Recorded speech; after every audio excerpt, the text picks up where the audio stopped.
What's up guys, my name's Dean, or as most of you know me, Twisty, and it is time for another AFL gameplay video where we discuss what's going on in the football world, and this week I wanted to talk about the Women's League for next season. So this is one of the big things that AFL's trying to bring in next season. Is it going to be 8 teams? Is it going to be 10 teams? And there's a lot of clubs trying to get licenses for it.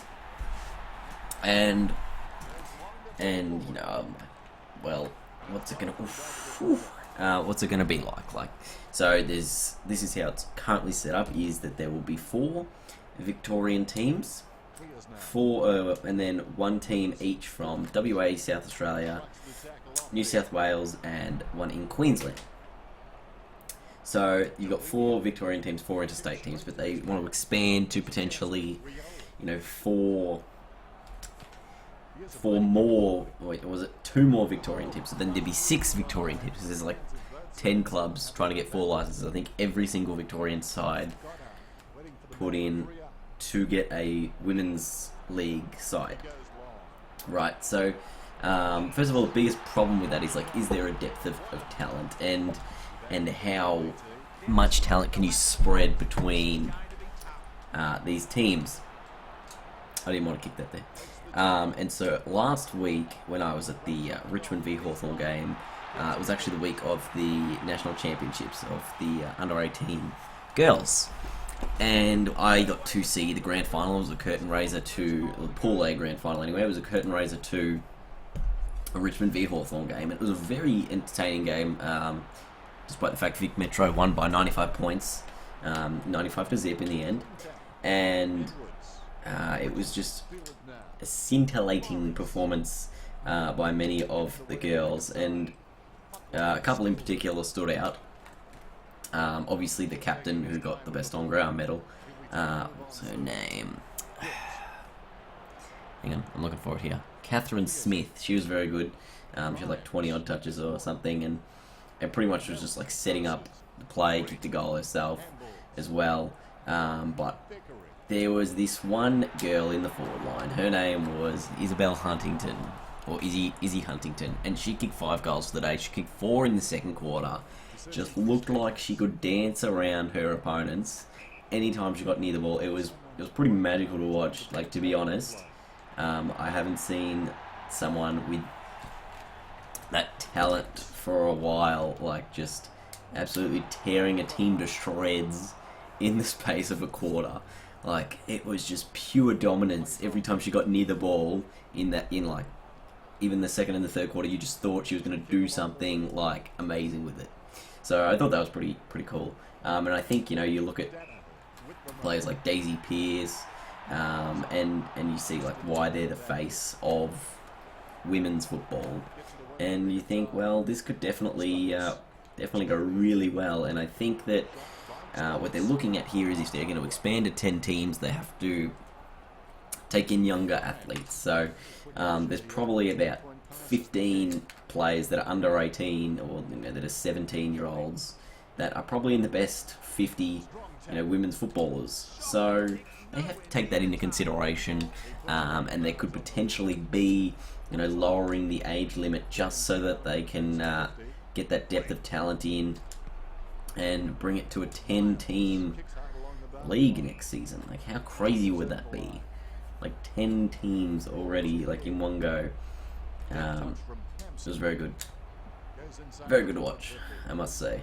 Yeah, I was pretty surprised, because, like, I hadn't been to a women's football game before. Not that I'm saying it's not entertaining or anything, but I hadn't seen, you know, it being played at the highest level, or something like that. Like, I have a friend who's currently in Queensland, trying to get into the state women's side. So obviously I know some people within the industry, and then Ben, who you may have seen in my vlogs, he did like a bunch of interviews with some people for that women's league last week, prior to the Richmond Hawthorn game. So it's really interesting to know how, like, the women's league is going to work, and I think it would be really good. Like, put them as curtain raisers to actual teams that play. Like, if it's obviously Melbourne Western Bulldogs play it pre-game. If it's Richmond Collingwood and they have 2 of the licenses, put it there. Obviously, you think Melbourne and the Dogs will be getting 2 of those licenses, considering they've had, you know, the groundwork behind them to say, right, this is what we want to do with the league. And then you've got to look at who else could potentially do it. I think Collingwood would be, you know, a suitable choice. They've got so much facilities. Is that right? So much facilities? So many facilities. I don't know. They have really good facilities, is what I'm trying to say. And they could definitely house a women's side.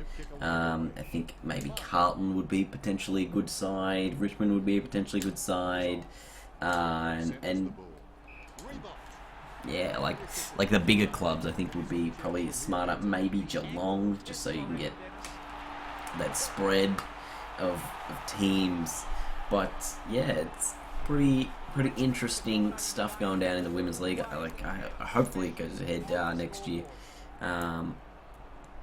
But it's definitely at least 8 teams to 10 teams, and so it'll be interesting to see how it goes. I think it'll be really, really well done. I hope it's a big success. I definitely think that it has the potential to be really good entertainment. I hope they get some sort of broadcasting rights behind it.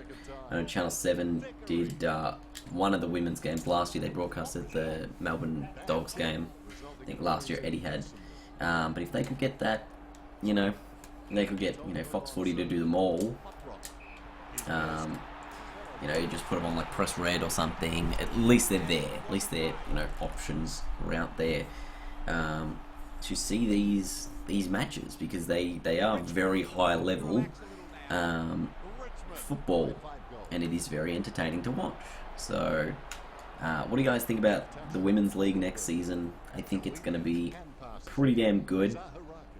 I think you'll see a lot of players develop very quickly. If they have to, you know, come from maybe not as high a level as what they were to then be at the highest level. You know what I'm saying? So, like, anyway, I think it'll be very good. And, like, the academies are doing some really great work as well. Like, I think Brisbane might get the side in Queensland. And yeah, like just the academies around Australia, even in Victoria, the women's academy there is doing really, really well. So I think there'll definitely be really good matches coming out of the women's league next year, and I hope it is as successful as I want it to be. It was like, you know, the AFL wants it to be. I hope it does really well. I think that they would be better off, you know, having them as curtain raisers to, you know, AFL matches rather than trying to put them as standalone. I think you can have them as standalone matches, but it would probably be beneficial, at least at the beginning, for the women's league to get them as, you know, curtain raisers. You get more people involved who aren't currently involved in women's football. Like, that was the first women's footy match, or well, girls footy, that I had seen live, and it was amazing to watch. So I think if you can go to a football match, you know, wanting to watch your team, and then you have your women's league team beforehand, like, and then you get that entirely new experience about what women's football's like you might think it's, you know, not as good or something beforehand, but it might change your mind. So hopefully women's football will do really well next year.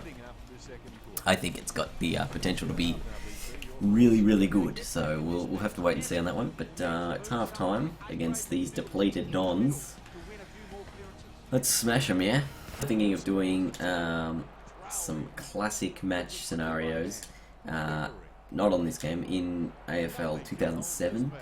Like, they had the, you know, between like 2000, when IR Gurus were making them, they had the like mission mode, so it would have like a classic match and a scenario, and you'd have to you'd have to come back from that scenario to, or just win at some sort of scenario game. So I'd like to go through a lot of those, maybe do those once a week as well, because I know a lot of people have been asking for extra AFL gameplays, so I could be adding that in to the weekly sketch.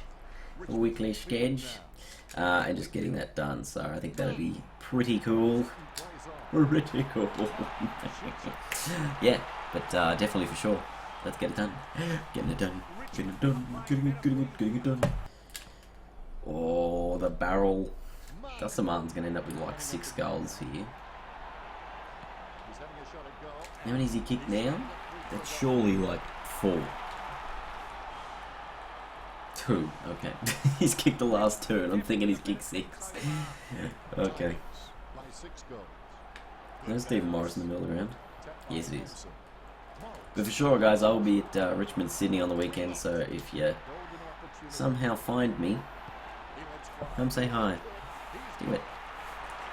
Be like, hello, you're weird. That will be the final siren. Big win. Big win. We're still not on top of the ladder, are we? Because we got the draw, right? Oh no, we beat Sydney. I was like, okay, I was going to say. So let's find out where we sit on the ladder before we end today's episode. We're 9 after 8 rounds. We will continue next week with our career mode. Let me know what topics you want to discuss next week and what you think about the Women's League. So leave a big thumbs up. Thank you so much for watching. And until next time, see you guys later.